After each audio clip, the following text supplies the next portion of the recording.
अस्सलाम वालेकुम, मैं हूँ मुर्तज़ा हुसैन और आप देख रहे हैं मिंगल अप यूट्यूब चैनल।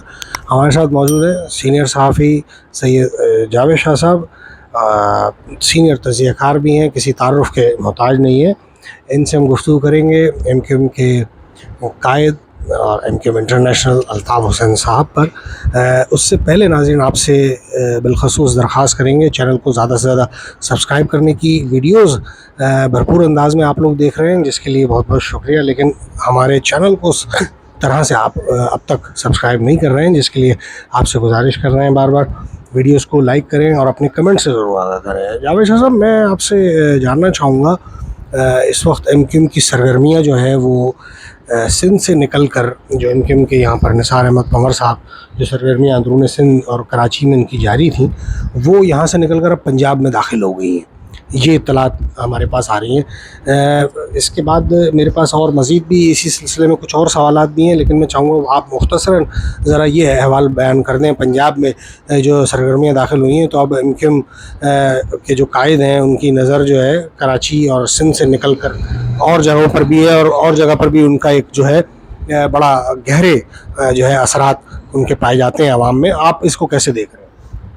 असल में MQM जो है मुत्तहिदा कौमी मूवमेंट है, और मुत्तहिदा कौमी मूवमेंट की बुनियाद रखी थी अल्ताफ़ हुसैन साहब ने। ये महाजर कौमी मूवमेंट होती थी, तो लाजमी अल्ताफ़ हुसैन का जो सियासत का अंदाज़ है वो पूरे पाकिस्तान के मज़लूम अवामों की भलाई के लिए है, वो मज़लूम अवाम को हुकूक दिलाने के लिए है। तो इसी गर्ज से उनके जो नुमाइंदे होते हैं वो पूरे पाकिस्तान में जहाँ जहाँ भी उनके होते हैं नुमाइंदे, माजी में भी जो उनके MNAs हुए तो उनको भी ये टास्क दिया जाता था कि आप चेचा वतनी में भी जाएं और आज़ाद कश्मीर में भी जाएं और गिलगित में भी जाएं, बल्तिस्तान में भी जाएं। तो वो इसलिए जाते थे कि वो मुत्तहिदा कौमी मज़लूम अवामों को एक प्लेटफार्म उन्होंने मुहैया किया मुत्तहिदा कौमी मूवमेंट की सूरत में। तो इसी हवाले से जो आप कह रहे हैं पंवर साहब जो आप कह रहे हैं पंजाब में गए हैं, तो गालबन इसी हवाले से वो अपनी सरगर्मियाँ जारी और सारी रखे हुए हैं।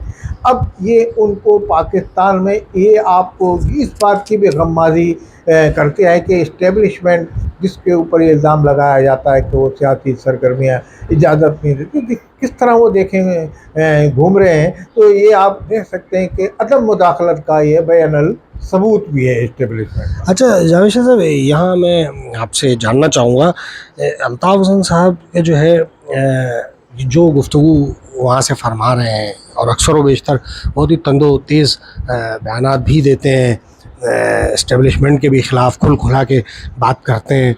और यहाँ पर भी जो इस्टेब्लिशमेंट या हमारे पाकिस्तानी इदारों के जो इस वक्त नापसंद अनासर इस वक्त सियासत में जो मौजूद हैं, जो पाकिस्तान को गाहे बगाहे अंदरून खाना और बैरून खाना नुकसान पहुंचा रहे हैं, तो उनके हक़ में भी बयानात का सिलसिला जो है अल्ताफ़ हुसैन साहब ने जारी रखा हुआ है। और जो है आप कैसे देख रहे हैं कि ये चीज़ जो है अल्ताफ़ हुसैन साहब को किस हद तक नुकसान पहुंचा रही है, उनकी वापसी को किस हद तक इससे धचका पहुंच रहा है, नुकसान पहुंच रहा है? मैं इस हवाले से कहना चाहूँगा कि ये बिल्कुल आप सही कह रहे हैं, इस पे उनकी सियासत को बड़ा नुकसान पहुँच रहा है, इससे धचका पहुँच रहा है, इसमें दो राय नहीं है।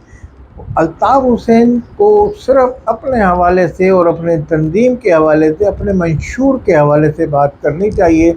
इस वक्त इस्टेब्लिशमेंट को जो दरअसल निशाना बना रहा है PTI का, मैं साफ अल्फाज में कहूँगा उन्होंने इस हद तक निशाना बनाया है इस्टेब्लिशमेंट को, पाक आर्मी को इस हद तक निशाना बनाया है, वो इसको इससे ताबीर करते हैं इस्टेब्लिशमेंट, ये उनको निशाना नहीं बनाया जा रहा, ये दरअसल पाकिस्तान की जड़ें खोखली करने का निशाना बनाया जा रहा है, मुतरादिफ है जी, और ये पाकिस्तान को निशाना बनाया जा रहा है, वो ये समझते हैं। तो इस हवाले से उनके साथ मिल के कोई ताली बजाता है या उनकी हिमायत में जो बयान देता है, वो इसके अलावा उसको कुछ नहीं मिलता कि उसको भी इस्टेब्लिशमेंट उसी निगाह से देखती है जिस निगाह से इमरान खान को देख रही है। इस हवाले से वही निशाना इस्टेब्लिशमेंट उसको भी उसी निशाने पे, उसी लिस्ट में रखेगी जिस लिस्ट में वो, क्योंकि आप इस वक्त आज़ाद कश्मीर में कुछ हो रहा है तो आप उसको उनकी हिमायत में बोलते हैं, और वहाँ आप उनके लिए आवाज़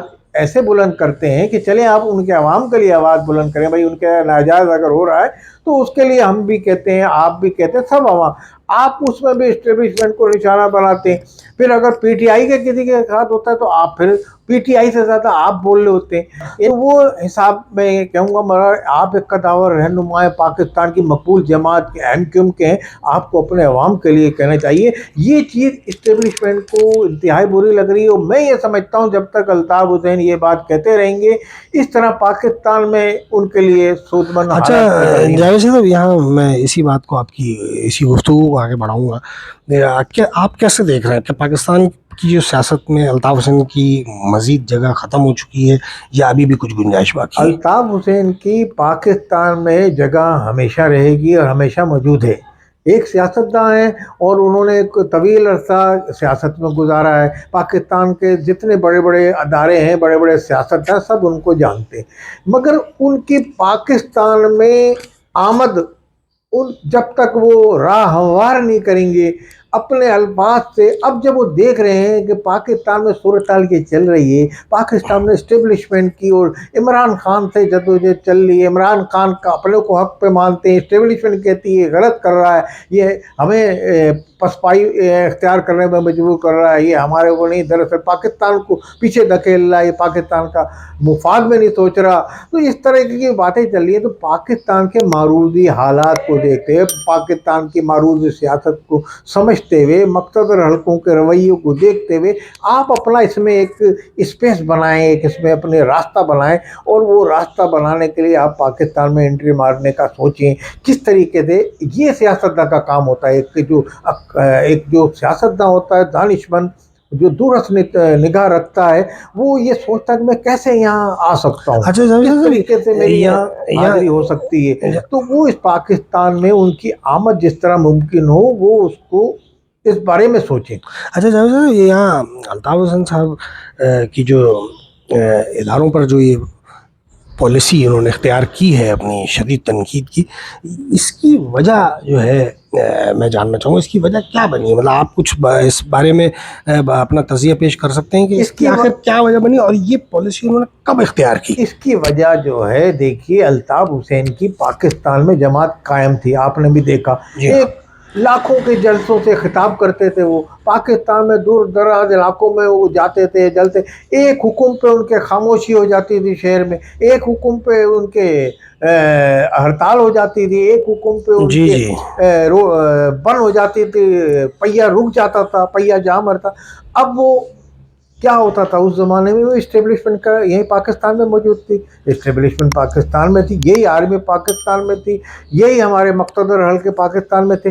اگر وہ یہ چاہتے تو اس زمانے میں بھی ان کو نہیں چلنے دیتے, وہ ان کی سیاست کے خلاف ہوتے. مگر ایسا نہیں ہوا, انہوں نے ان کو سیاست کرنے دی اور بڑے بڑے جلسے سے خطاب کرنے دی. پھر انہوں نے متحدہ قومیں بنا لی, مہاجر قومیں ان کے بعد پورے پاکستان کے مذہب عوام کے لیے اٹھ کھڑے ہوئے اور ان کے لیے آواز بلند کرتے رہے. تو مقتدر حلقے جو تھے وہ ان کو اس زمانے میں ان کو ان کی سیاست سے کوئی غرض نہیں تھی. ہاں, جب انہوں نے مقتدر حلقوں پہ ان کے تنقید کرنا شروع کی اور ڈائریکٹ ان کے اوپر براہ راست تنقید کی, بقول الطاف حسین کے کہ میری پارٹی میں انہوں نے ٹوٹ پھوٹ کا عمل کیا اور یہ کیا. بھائی وہ ٹوٹ پھوٹ کا عمل جو اگر ان کی پارٹی میں ہوا تو اس وقت آپ نے جب سیاست کی تو اس میں آپ نے ایک عرصے تک پاکستان سے آپ باہر گئے ہوئے. جب ایک عرصے سے پاکستان سے آپ باہر چلے گئے تو پارٹی بہرحال لیڈر جب چلا جائے تو کمزور ہو جاتی ہے. پھر بھی آپ کی جماعت قائم تھی. مگر ان لوگوں نے جو پاکستان میں رہتے تھے, پاکستان میں کچھ غلط کام بھی شروع کی انہوں نے, پاکستان میں انہوں نے کرپشن بھی شروع کی. جب کرپشن کرتے ہیں تو پاکستان کے ادارے حرکت میں آ جاتے ہیں, اینٹی کرپشن بھی آ جاتا ہے. یہ تو ایک چھوٹے ادارے کا نام ہے, اسی طریقے کے پاکستان کے بڑے حساس ادارے بھی کرپشن پہ الزامات لگاتے ہیں, ان کو پکڑتے ہیں کرپشن کے لیے. جیسے بزدار کی رپورٹ دی تھی ڈی جی جو آج کے 70 سال آ رہے انہوں نے رپورٹ دی تھی.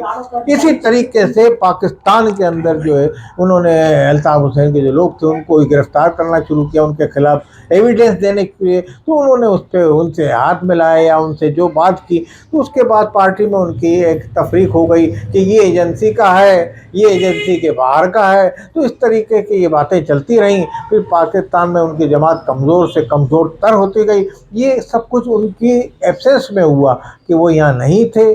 اب उनका पाकिस्तान में जब वो यहाँ आएंगे, अगर वो मख्तसर हल्के पाकिस्तान का कानून उनको इजाज़त देता है, तो पाकिस्तान में आने के बाद वो एक जमात को मजबूत कर लेंगे। जिस जमात का नाम लेके अलम लेके उठेंगे वो जमात मजबूत हो जाएगी, वो उनकी तंजीम मजबूत हो जाएगी। बहुत शुक्रिया जावेद साहब। नाज़रीन, इस प्रोग्राम से आपसे इजाज़त चाहेंगे।